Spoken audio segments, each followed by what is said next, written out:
All right, let's jump right in. There's this one financial milestone that, honestly, changes everything, but probably not how you'd expect. We're talking about the moment you hit $200,000. See, that's not the finish line. Nope. It's more like the starting gun for a whole new kind of race, one that demands a totally different mindset. For most of us, seeing that number pop up in your account for the first time, it isn't this big champagne-popping moment. It's actually this really weird mix of like, wow, did I actually do that? Followed almost immediately by this wave of anxiety thinking, this is still nowhere near enough. You've worked so hard for so long, but you don't feel rich. You just feel kind of vulnerable. And that feeling, it's totally understandable. I mean, on one hand, it's a massive achievement, right? Probably more money than you ever imagined having in one place. But then you do the math, and you realize you're still a long, long way from real financial security, let alone retirement. It's like you're caught in this weird financial no man's land. And this is where a really common and frankly dangerous myth creeps in. The idea that, hey, getting to $1 million is easy. You just do what got you to 200 grand. But, 5 more times. Just more of the same grind, the same saving. But let me tell you, that's not how the math works at all. It's not even in the same ballpark. See, $200,000 isn't just another rung on the ladder.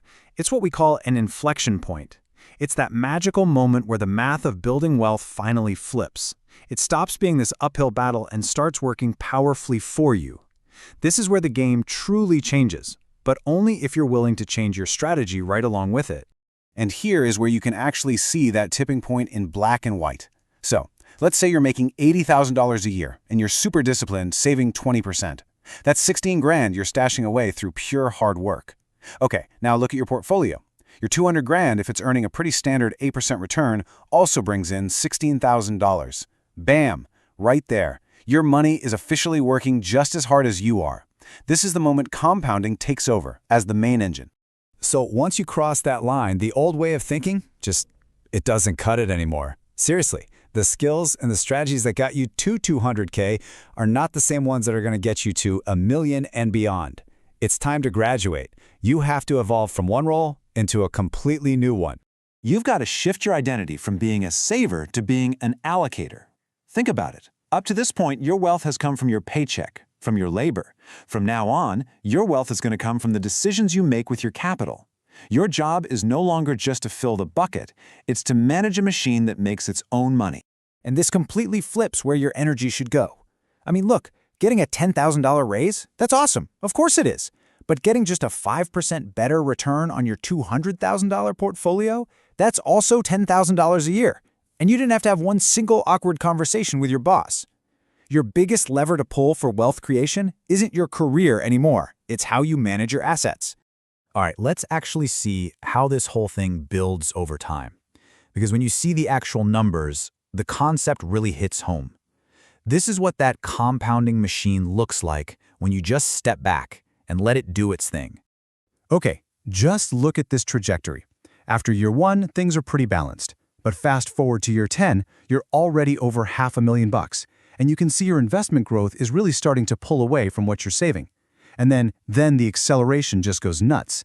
By year 20, you're looking at $1.3 million. That growth curve is practically a straight line up. And here is the absolute punchline. Of that final $1.3 million, you only put in about $320,000 from your savings over all those years. A whopping $780,000, more than double what you put in, came from nothing but compounding growth. Your money, not you, did almost all of the heavy lifting. So this leads us to what is maybe the most critical part of this whole allocator mindset.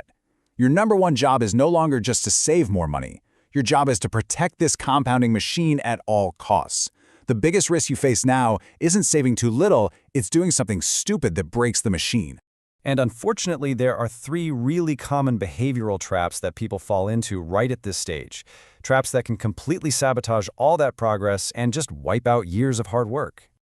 Okay, trap number 1, and this is probably the most common one, lifestyle inflation. You finally hit that 200K mark. You feel like you can finally breathe a little. And you think, you know what, I've earned this. So you go out and you buy that $40,000 car you've always wanted. Pay cash. It feels like the reward you deserve. But here's the thing. You're not just making a $40,000 decision. You're making a decision that has a massive ripple effect decades down the line.